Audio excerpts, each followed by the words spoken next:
Olá amigos, como vão? Sejam todos bem-vindos a mais um Reflexões Extra Classe. No vídeo de hoje eu quero falar sobre a possibilidade ou impossibilidade do registro de sinais ofensivos ou imorais como marca, tanto no Brasil quanto nos Estados Unidos. E o que tem me levado a esse assunto, a esse momento, são dois motivos. Primeiro, é porque eu estou entrando já quase nessa matéria com minha turma de Direito Empresarial 1 e eu sempre gosto de fazer material me referindo a casos concretos para que os alunos possam ser provocados acerca do tema. E o segundo motivo é o Alisson, que inclusive tem um canal aqui no YouTube, eu vou colocar o link para o canal dele aqui embaixo. Ele mandou um link para mim e me marcou em uma notícia segundo a qual a Suprema Corte dos Estados Unidos teria decidido que marcas ofensivas ou que, em tese, denegrissem certos grupos poderiam ser registradas. Então eu vou começar explicando esse caso dos Estados Unidos, TAM versus Matal. Depois eu vou comparar com o direito brasileiro e vou fechar mencionando aquele caso dos Redskins de Washington, aquele time de futebol americano, cuja marca foi suspensa pelo escritório de marcas e patentes lá, sob o argumento de que seria um sinal ofensivo aos índios, aos nativos norte-americanos. Então eu vou desenvolver a exposição desse modo e eu espero que vocês me acompanhem nesse raciocínio. Vamos juntos.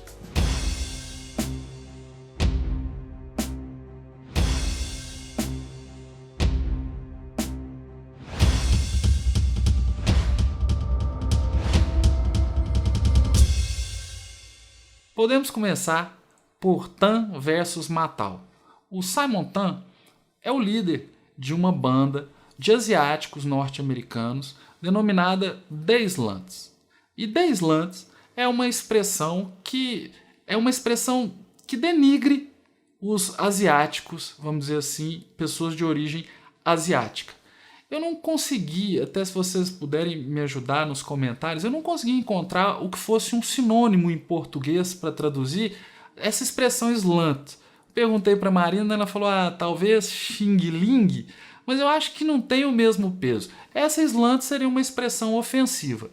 E segundo o líder da banda, a ideia foi justamente a de retomar ou se reapropriar dessa expressão e de modo a retirar-lhe o caráter de ofensividade. O sujeito até fala que ele entrou no Google, colocava lá The Slants, só aparecia postagem denegrindo asiáticos. E hoje, se você coloca no Google The Slants, os primeiros links são links mencionando uma banda de asiáticos. E ele disse que o objetivo era esse. Porém, o escritório de marcas e patentes dos Estados Unidos indeferiu o registro da marca, o que levou o caso, depois de uma certa batalha judicial, à Suprema Corte dos Estados Unidos. A ideia, segundo o líder da banda, sujeito que tentou registrar a marca, é de que ele não teria o intuito de causar nenhuma ofensa,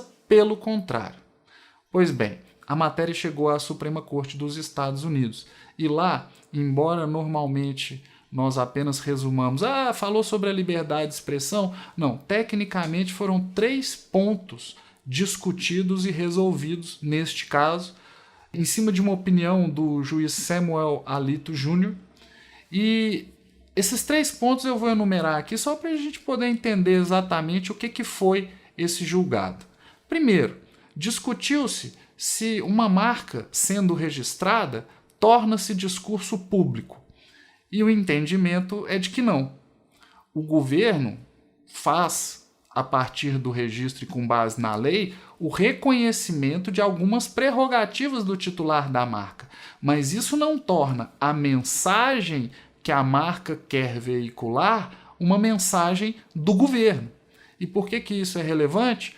Porque as regras são diferentes no que tange a liberdade de expressão de discurso do governo e discurso privado. Resolveu-se esse ponto. O segundo ponto, se uma marca sendo registrada, isso não implicaria em subsídio governamental à manifestação que essa marca exprime. E o entendimento também foi no sentido negativo.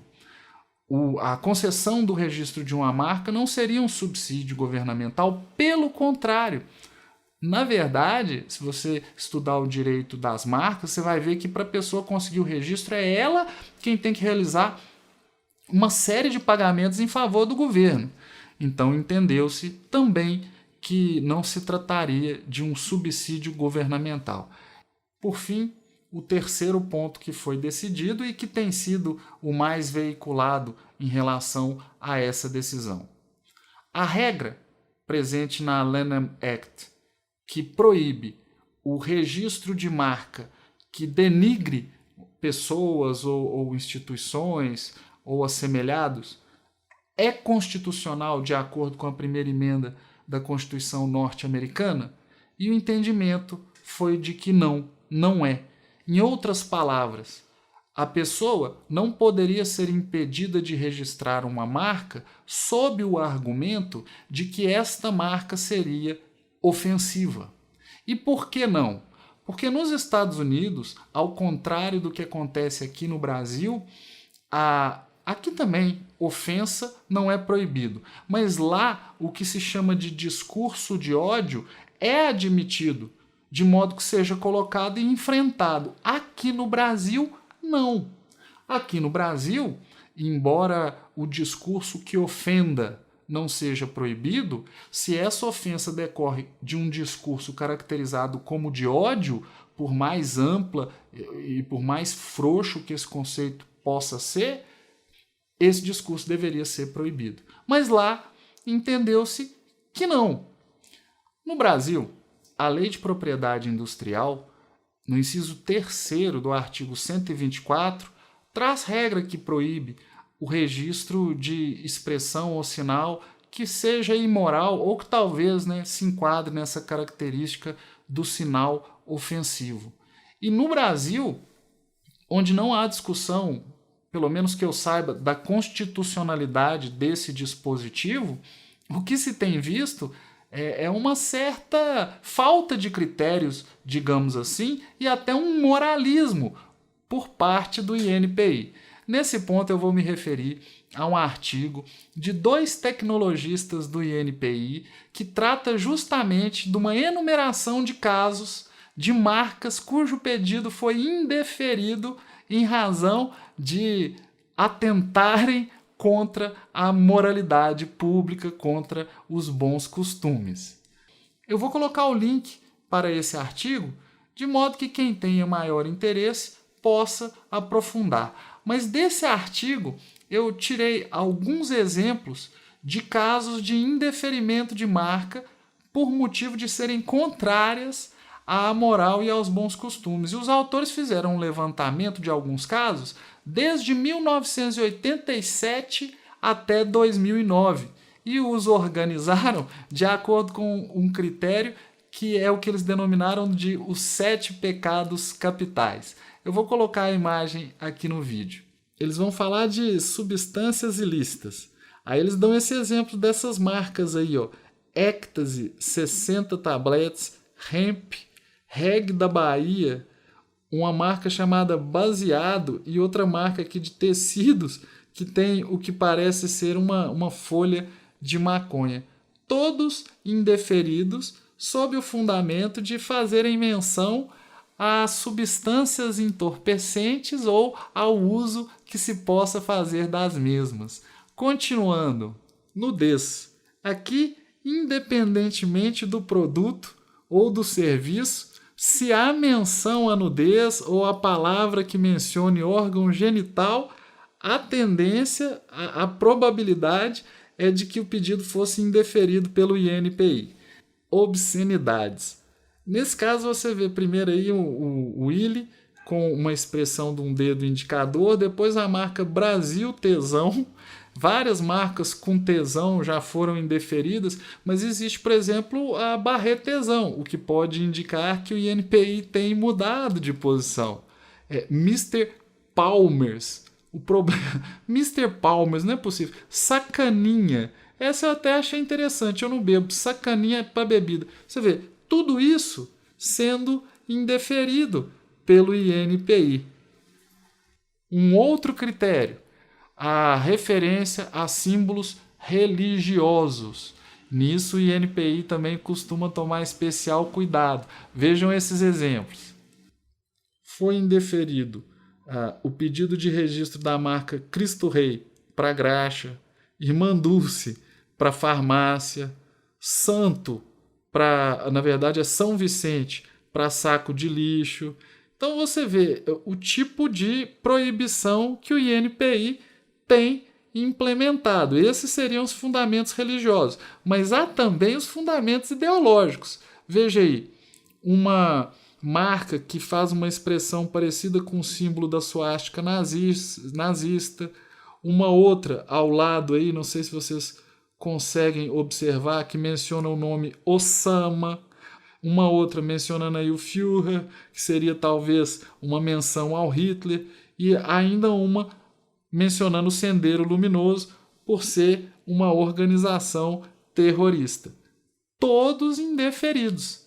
Há também o caso dos sinais polissêmicos, quer dizer, aquele significado duplo. Aí você encontra situações do INPI indeferindo Peace and Love Trip.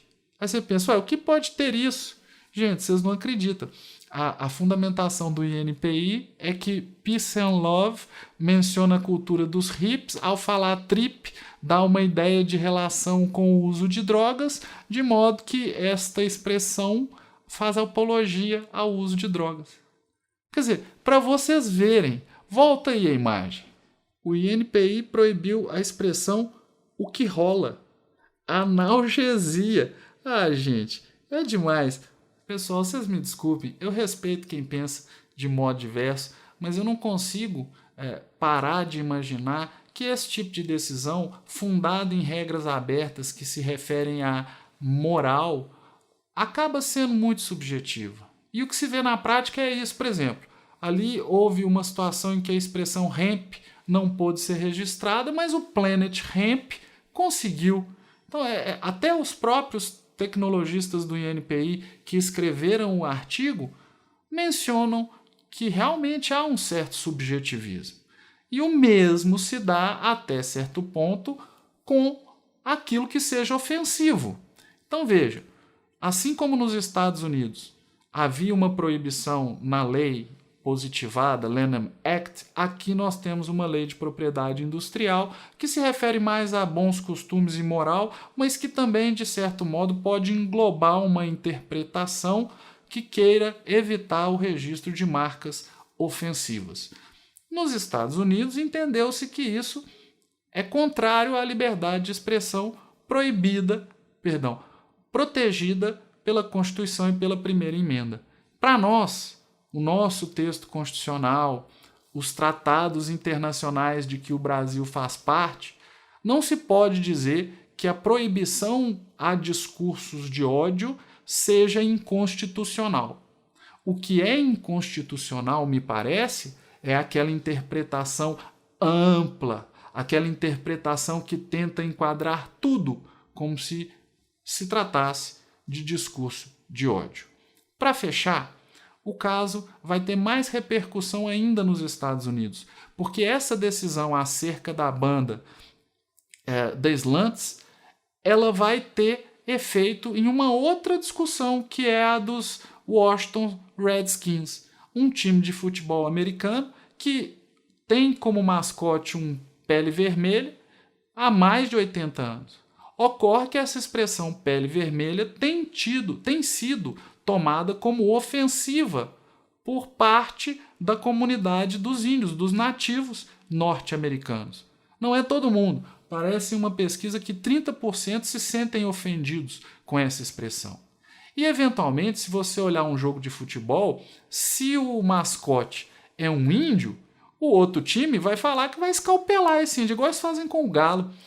Eu torço pro galo, o mascote é um galo, você vai jogar contra os times, eles vão lá e levam um galo de cabeça para baixo, com a cabeça cortada, depenado. Então, se eu fosse um índio e o símbolo fosse de um índio e o índio fosse atacado, eu fico imaginando, eu não ia gostar nada disso. Eu me coloco no lugar de quem se sinta representado por aquele mascote. Sem contar, para quem acredita, eu não sou muito desse negócio de apropriação cultural, mas para quem acredita nisso, apropriação cultural é o que mais acontece nos jogos.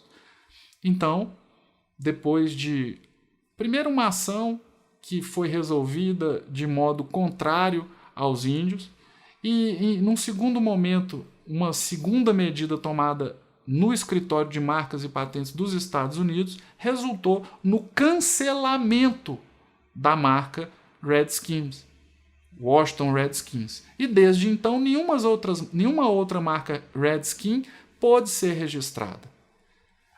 O pessoal do time de futebol americano estava querendo levar a discussão para a Suprema Corte, com alguma dificuldade, porque não se reconhecia o caráter de assunto constitucional que justificasse que a matéria fosse para a Suprema Corte. Mas com essa decisão do Deslandes, entendeu-se que a proibição a marcas sob o argumento da ofensividade ou da imoralidade tem relevância constitucional, pois se refere à questão da primeira emenda e da proteção à liberdade de expressão. A própria Amanda Black Horse, que é a nativa, assistente social nativa índia norte-americana que propôs a medida contra o time de futebol, reconheceu no Twitter que a decisão do Tan versus Matal influencia no caso dos Redskins. Aos meus olhos, essa decisão nos interessa por dois motivos. Primeiro, o aspecto teórico e de direito comparado, a possibilidade de estudarmos um outro direito e aferirmos as soluções que esse outro direito apresenta para problemas que também podem ser os nossos. E um segundo motivo é que temos um exemplo de uma solução diferente desta, que consiste em proibir, em controlar e em tirar de circulação discursos que deveriam sim ser enfrentados, ao invés de meramente colocados debaixo do tapete. É isso, pessoal, acho que eu cumpri minha função, falei dos dois casos nos Estados Unidos e passei pelo direito brasileiro. Agradeço a quem tenha me acompanhado até aqui, espero encontrá-los novamente em outro vídeo aqui no canal. Aos meus alunos, recomendo que, havendo dúvidas, me procurem em sala de aula. Um abraço e até a próxima.